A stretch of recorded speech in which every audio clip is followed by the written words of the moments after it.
Hello my dear friends, जैसा कि आप लोग जानते हैं पिछले वीडियो में हम लोगों ने पढ़ा था गॉस की प्रमेय या गॉस का नियम। हमने पढ़ा था कि किसी बंद पृष्ठ से जो गुजरने वाला वैद्युत फ्लक्स होता है वह उस पृष्ठ से परिबद्ध Q का 1/ε0 गुना होता है। यह हमने पढ़ा था, ठीक है। तो साथ में अभी मैंने बताया था कि आगे हम लोग पढ़ेंगे गॉस के नियम के अनुप्रयोग। गॉस के नियम के अनुप्रयोग जो है केवल जो समान आवेशित होते हैं उन्हीं पर लागू होते हैं, ठीक है।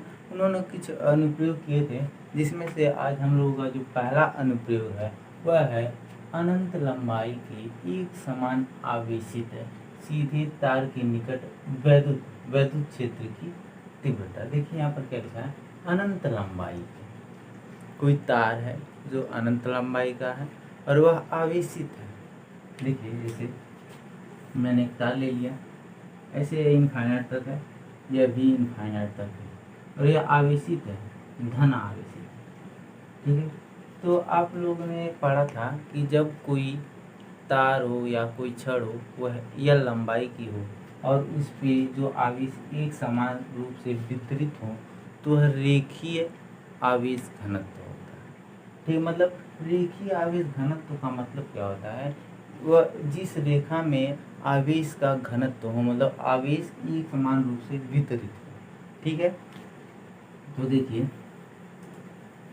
तो शुरू करते हैं। अनंत लंबाई की एक समान आवेशित तार के निकट विद्युत क्षेत्र की तीव्रता क्या होती है। तो पहले स्टेटमेंट पढ़िए। पहले हमने क्या किया, माना एक समान रूप से आवेशित तार का कोई रेखीय आवेश घनत्व लैम्डा है। यही तो मैंने पढ़ा। देखिए पहले एक समान रूप से आवेशित, देखिए यहाँ पर भी सब पूरा प्लस ही प्लस है, ठीक है। एक समान रूप से आवेशित है और वह आवेशित जो तार है उसका रेखीय आवेश घनत्व लैम्डा है। इस तार का जो आवेशित रेखीय घनत्व है वह लैम्डा है, ठीक है। फिर माना आवेशित तार से इसी आवेशित तार से r दूरी पर एक बिंदु P है। मैंने एक बिंदु P मान लिया, यहाँ पर एक बिंदु P है जहाँ वैद्युत क्षेत्र की तीव्रता ज्ञात करनी है। मतलब इसी तार से r दूरी पर एक बिंदु P है जिस पे हमें वैद्युत क्षेत्र की तीव्रता ज्ञात करनी है, ठीक है। तो यहाँ पर देखिए इस बिंदु पर जो वैद्युत क्षेत्र की तीव्रता E होगी वो बाहर की ओर होगी और इसका जो क्षेत्रफल वेक्टर होगा वह इसी के लंबवत बाहर की ओर होगा। यह हमने पिछले वीडियो में पढ़ चुका है, ठीक है। फिर देखिए यहाँ पर इस पूरे छड़ पर जो आवेश है, धन आवेश है, एक समान रूप से वितरित है, ठीक है।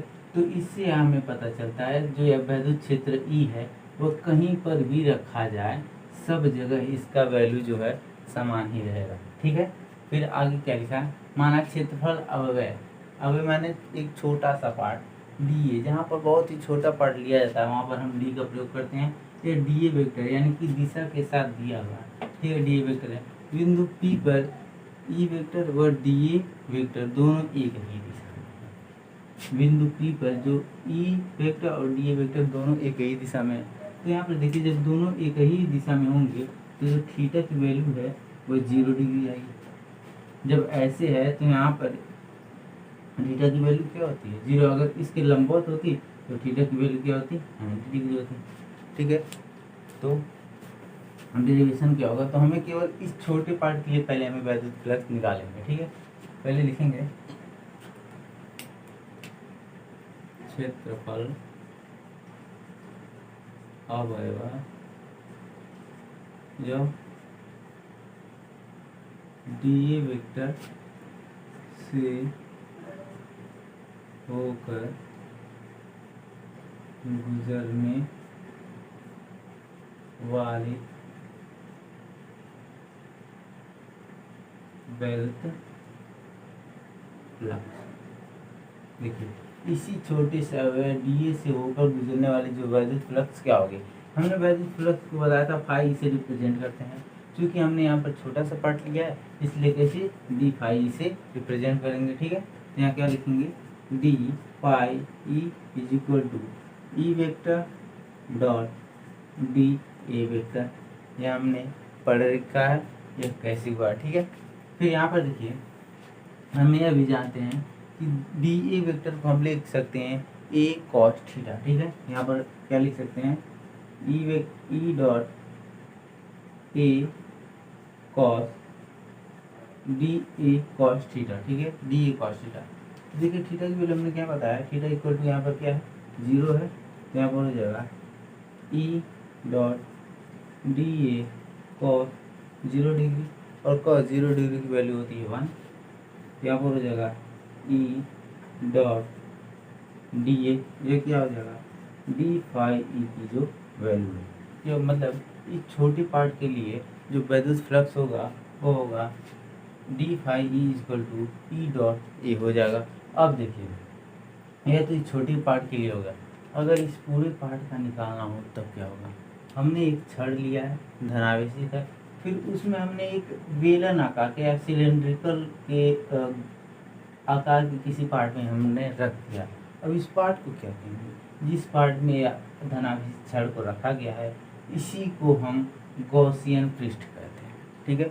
तो अगर अब हम निकालेंगे इस पूरे गॉसियन पृष्ठ से होकर गुजरने वाला जो विद्युत फ्लक्स है वह क्या होगा। देखिए पूरे गॉसियन पृष्ठ से निकालेंगे, मतलब हमें डी फाई का नहीं निकालना है, फाई ई का निकालना है, ठीक है। डी फाई का मतलब है छोटा सा पार्ट और फाई का मतलब है पूरे पार्ट का हमें निकालना, ठीक है। इतने का आप स्क्रीनशॉट ले सकते हैं।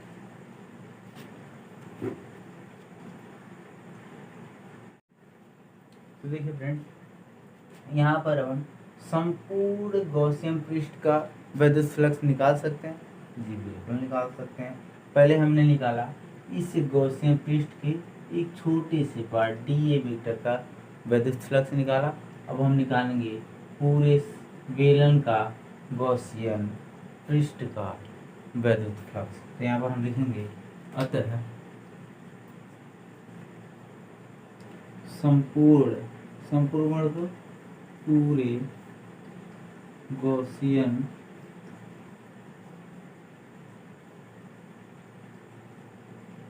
पृष्ठ से होकर गुजरने वाला जो विद्युत फ्लक्स है वह क्या होगा, विद्युत फ्लक्स। देखिए छोटे से पार्ट का विद्युत फ्लक्स निकालने के लिए हमने डी फाई ई का यूज किया था। अब छोटे से पार्ट के लिए हम डी फाई ई का यूज करते हैं, जबकि बड़े से पार्ट के लिए हम क्या यूज करते हैं, फाई ई का यूज करते हैं, ठीक है। तो देखिए यहाँ पर फाई ई हो जाएगा इक्वल टू ई डी हो जाएगा। अब संपूर्ण पार्ट का निकालना है तो यहाँ पर हम कर लेंगे समाकलन कर लेंगे, और किसका, इस पूरे बेलन का एक क्षेत्रफल होगा, तो ये क्षेत्रफल ए हो गया, ठीक है।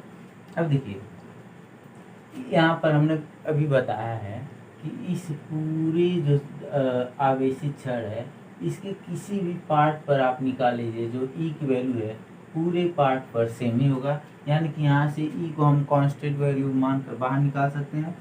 फाई ई इक्वल टू हो जाएगा ई इंटीग्रेशन ऑफ डी ए, ठीक है। अब देखिए डी ए को हम क्या लिख सकते हैं, इस बेलन के वक्र पृष्ठ का क्षेत्रफल, बेलन के वक्र पृष्ठ का क्षेत्रफल क्या होता है 2 पाई आर एल, यानी कि डी ए इक्वल टू हो गया 2 पाई आर एल रखने पर 2 पाई आर एल क्या है, 2 पाई आर क्या है, 2 पाई आर एल है बेलन के वक्र पृष्ठ का क्षेत्रफल। यह मैथ का फार्मूला है जो आप लोगों ने पढ़ा होगा, ठीक है। तो यहाँ पर क्या लिख सकते हैं, pi E is equal to E into 2 pi R L.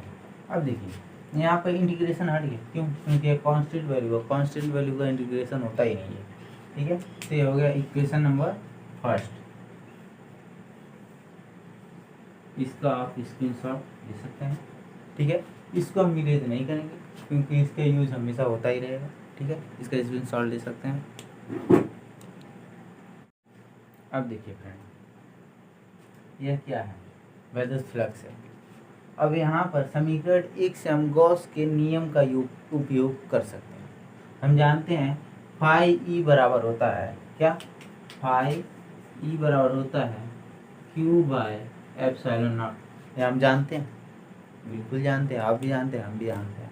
ठीक है, तो यहाँ पर हम लिख सकते हैं क्या, समीकरण 1 से गॉस का नियम प्रयोग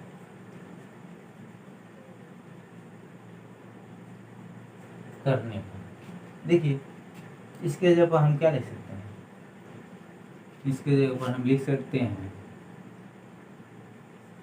Q equal to epsilon naught Gauss की प्रमेय से, ठीक है, equal to E dot 2 pi r. अब देखिए यहाँ पर क्या है, यह धनावेशी क्षण मतलब इसका रेखीय आवेश घनत्व होगा जो क्या है, लैम्डा है। हम जानते हैं लैम्डा इक्वल टू होता है, लैम्डा इक्वल टू होता है क्यू बाय एल। हम भी जानते हैं, आप भी जानते हैं, लैम्डा बराबर होता है क्यू बाय एल। या फिर हम क्यू या इसको क्या लिख सकते हैं, क्यू इक्वल टू, इसको यहाँ पर कर देंगे लैम्डा डॉट एल। तो यहाँ पर क्यू की जगह पे इतना लिख सकते हैं, ये बिल्कुल लिख सकते हैं। यहाँ पर लिखेंगे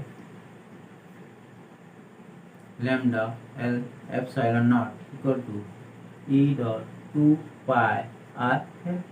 देखिए एल से एल कैंसिल हो गया, ठीक है, एल से एल कैंसिल हो गया।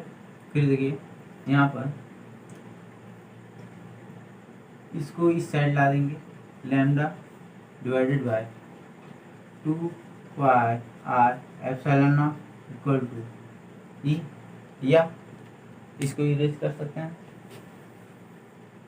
या E is equal to 1 by 2 pi R epsilon not into lambda. अब देखिए यहाँ पर हम इसको कांस्टेंट वैल्यू बनाने के लिए ऊपर नीचे 2 से डिवाइड करेंगे। ऊपर नीचे अगर हम किसी भी कांस्टेंट किसी भी नंबर से अगर ऊपर नीचे हम सेम नंबर से डिवाइड करते हैं तो उसकी वैल्यू कट जाती है। देखिए ऊपर नीचे से अगर हम 2 डिवाइड करेंगे फिर कट करवाना आ जाएगा, ठीक है। तो यहाँ पर हम 2 से डिवाइड करेंगे तो ई इक्वल टू हो जाएगा 1 बाई 2, 2 में 2 का डिवाइड करेंगे 4 पाई एप्सिलॉन नॉट हो जाएगा, फिर 2 लैम्डा बाय आर हो जाएगा।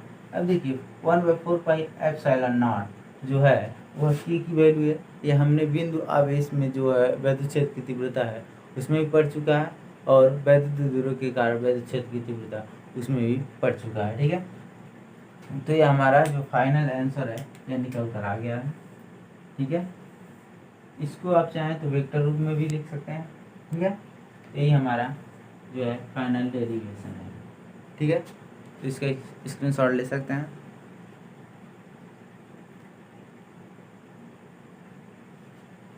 ठीक है, तो दोस्तों अगर वीडियो पसंद आए तो लाइक शेयर और सब्सक्राइब ज़रूर करें।